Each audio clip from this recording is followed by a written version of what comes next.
When I shoot my shot, it's stuck a wild way it's going in. Cross niggas like Bubba Chuck, I never gave a fuck. Hook shot a hole like Kareem, but I never lead a buck. I hit that Ginobili with my left hand on like woo. Bitch, you weren't with me shooting in the gym? Wrong nights, I perform like Mike. Anyone, Tyson, Jordan, Jackson, action. James Harden with the range on me, nigga, way back. Michael Jordan, 1985, bitch, I traveled with a cocaine circus. And you can live through anything if magic made it.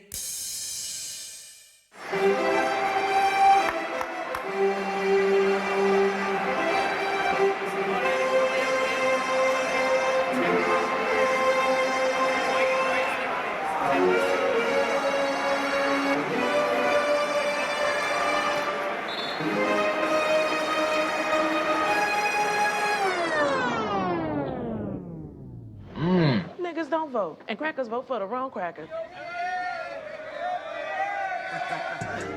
What up, my fellow Knicks fans? This is your guy Marcellus Ease, and don't panic quite yet.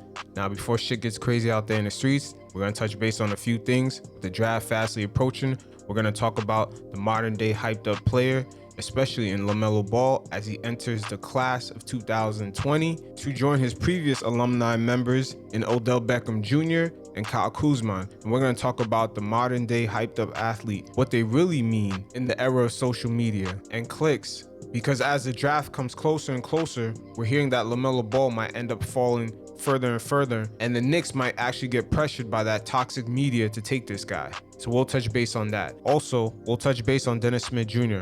What exactly is his identity as he's approaching his final year on his rookie contract? And speaking of contracts, in this free agency season, the Knicks can go after an old Nick. He used to wear the orange and blue, and he could easily space out the floor with his three-point shooting.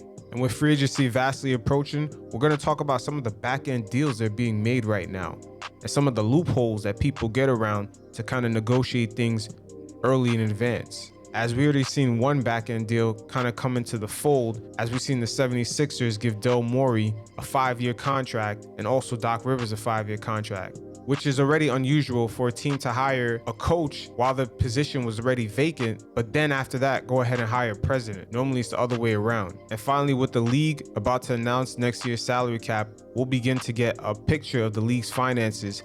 As we already seen this week alone, the Utah Jazz and the Miller family had sold the team off along with the stadium for about $1.6 billion. So we'll touch base on what it means for other small market teams that are about to take some financial hits when it comes to signing new contracts with players and how it's going to affect free agency.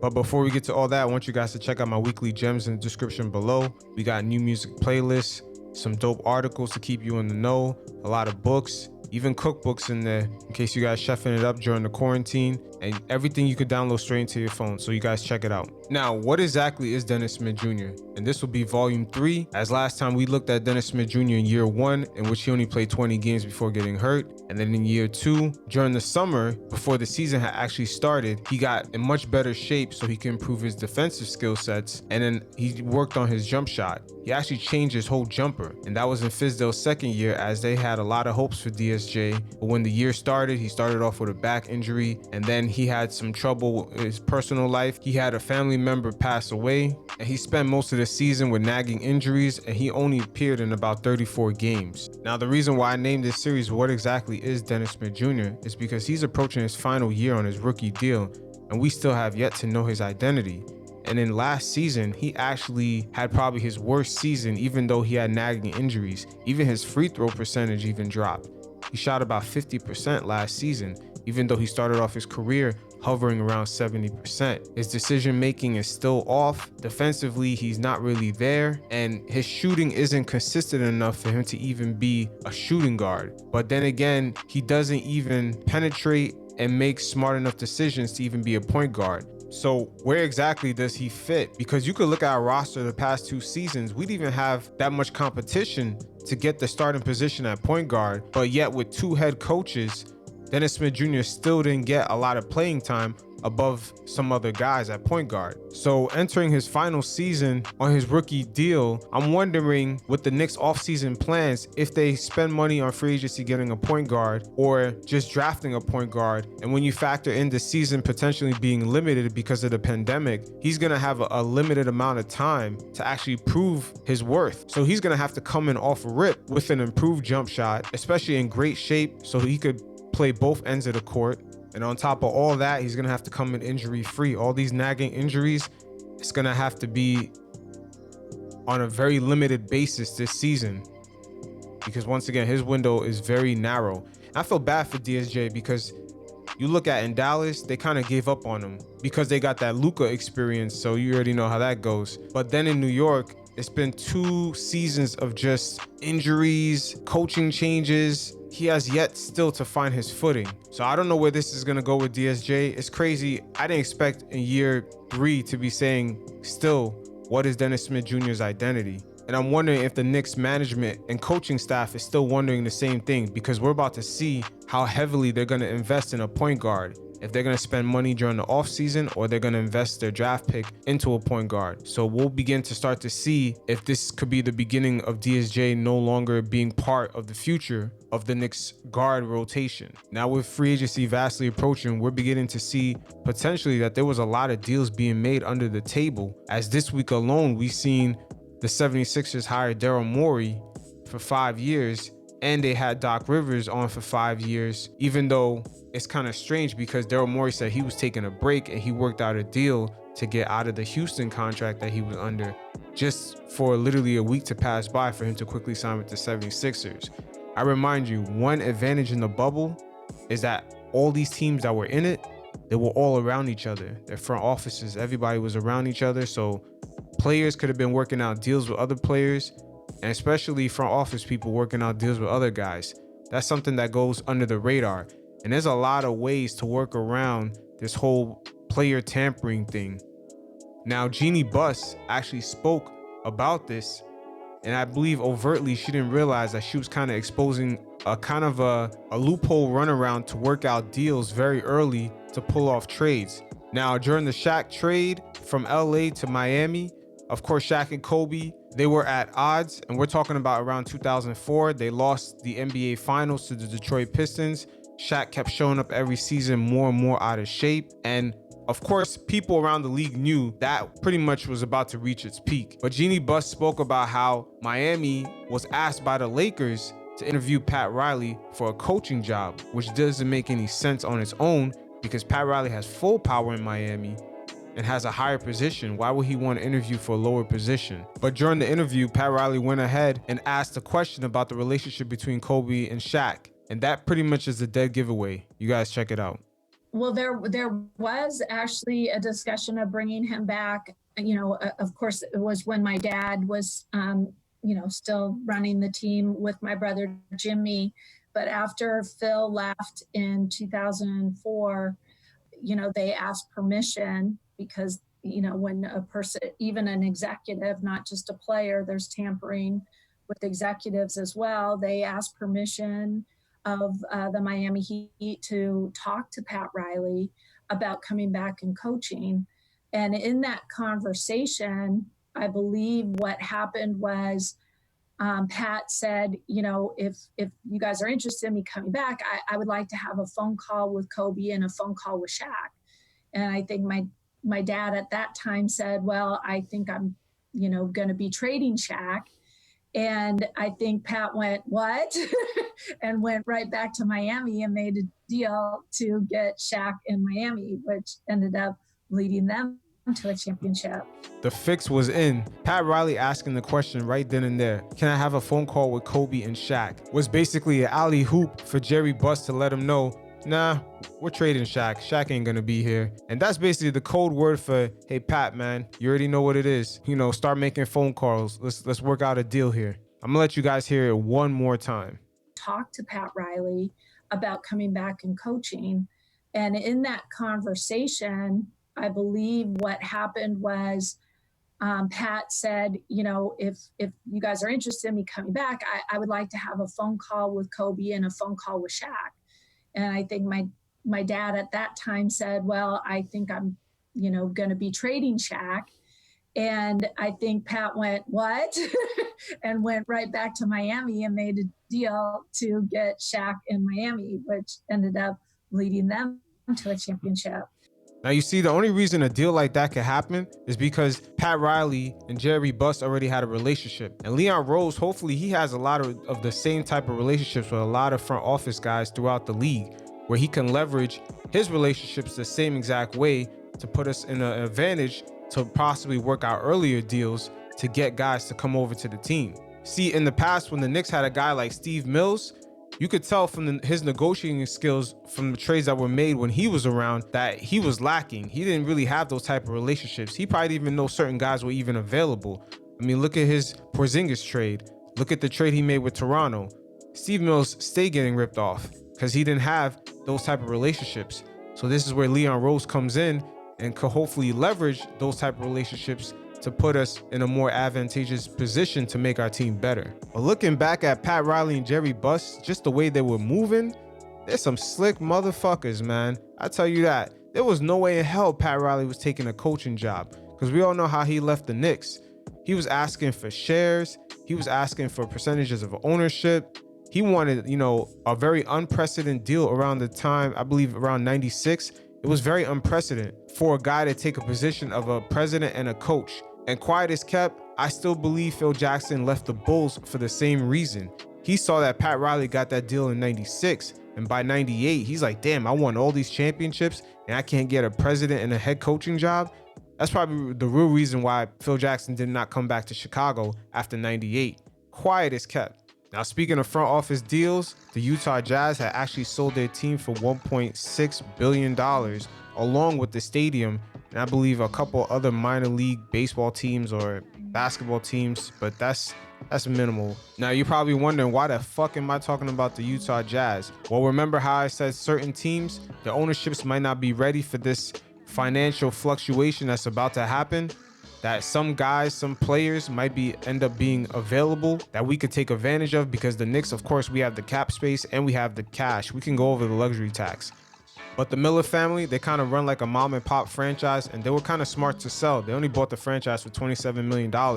With the league about to go through a fluctuation, they're probably not trying to go through that. But they're not the only owners that are thinking that. Especially, it's funny how the Utah Jazz right now, they have major contracts coming up. They got to pay Donovan Mitchell and they got to pay Rudy Gobert. But at the same time, we're about to start off next season with no fans in the stands and also with no revenue sharing. So them small market franchises, they got to pay players salaries while not even selling any tickets, which is very important to those franchises.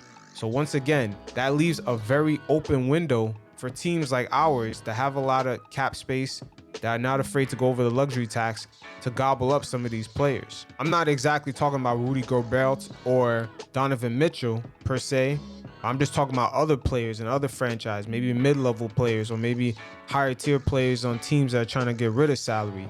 We can work out deals, especially with Leon Rose and Worldwide West, to get some of these guys. Let's believe that window's wide open.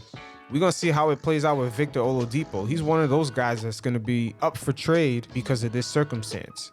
But these next two off seasons, man, this is so much opportunity. So many deals are going to be worked out.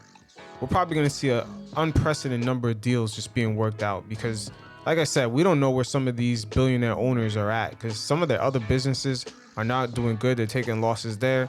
And guys are going to be up for major contracts with no revenue sharing once again.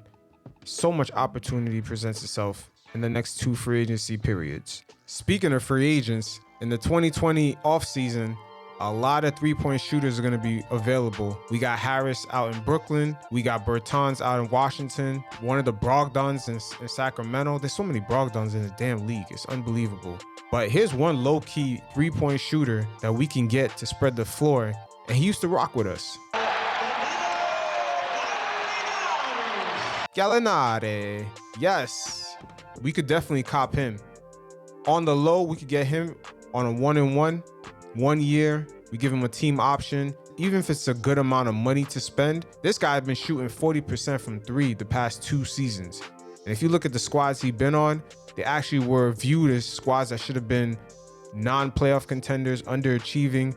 And these two teams actually went on to do good things during the regular season and make a nice little, I don't want to say postseason run, but they did a lot more than they were expected to.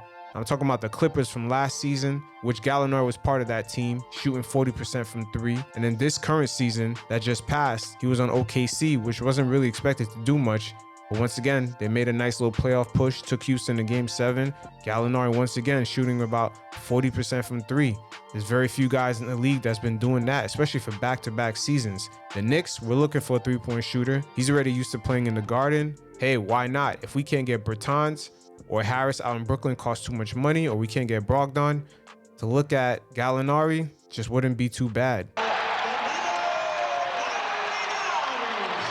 Last but not least, I want to talk about a certain archetype of player, especially with the upcoming draft, that comes in through various sports leagues. It could be the NFL, the NBA, whatever. There's a certain archetype in today's social media clickbait era that comes in that gets overhyped. And of course, you guys know I'm talking about Lamelo Ball, because right now it's predicted that he's going to fall through this draft. And when you look at the middle of the top end of the draft, teams like Atlanta Hawks, the Cleveland Cavaliers, the Chicago Bulls, they all have point guards.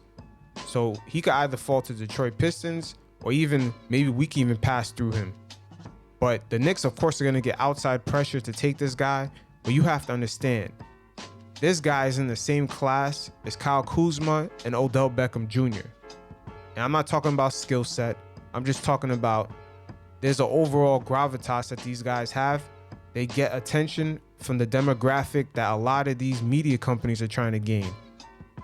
I would say the demographic of maybe kids from age 9, preteen on, all the way through 18, 21.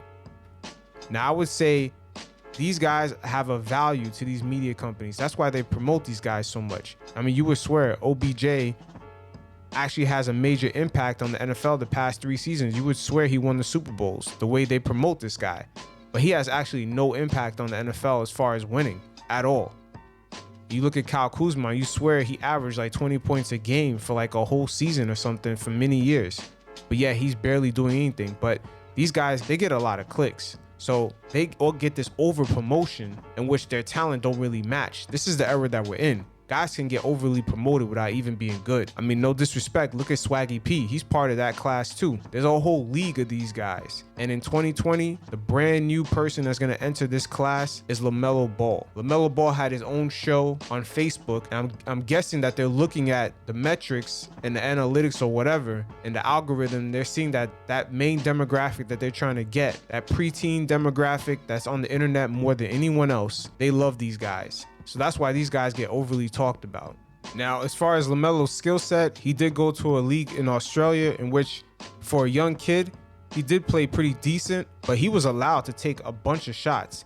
His father is very aware of the different leagues around the world. His father's a lot smarter than what people think he is. He's very aware because this league actually, or whatever team he was on, they let him chuck up a bunch of shots. I mean, his three-point shooting wasn't really that great, but he still did his thing, but it's not really saying much. I mean, do we even know anyone in the Australian league? We can't even name one guy that's in that league. But the thing that always made me nervous about this draft was Lamelo Ball falling lower and lower in the draft, because I was like, I pray to God the Knicks don't have an ability to take him, because the toxic ass media pressure is going to be on the Knicks to take this guy, and it's going to be for no reason. Lamelo Ball, for a point guard, his decision making is questionable. His defense is not really even there. And of course, when you're a point guard, you got to be the leader of the squad.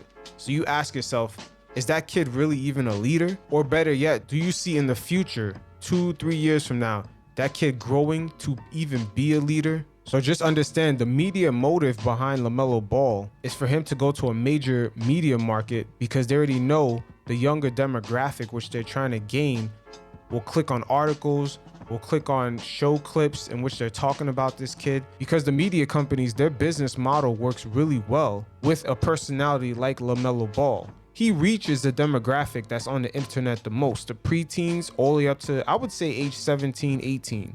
His father is really clever in cultivating his personality, especially with that Facebook deal. Because you can even look at the middle son. I think his name is Jello Ball or whatever. Jello, whatever his name is, the middle son. During that draft in which he never got drafted, he had a commercial. There was very few NBA players that even got drafted that even had a commercial even before coming in. I believe his father understands the social media landscape and the marketing and the promotion a lot better because his sons are actually getting drafted higher because of the potential ticket sales and just eyeballs that they can generate. I mean, their father is almost like a Don King of basketball players.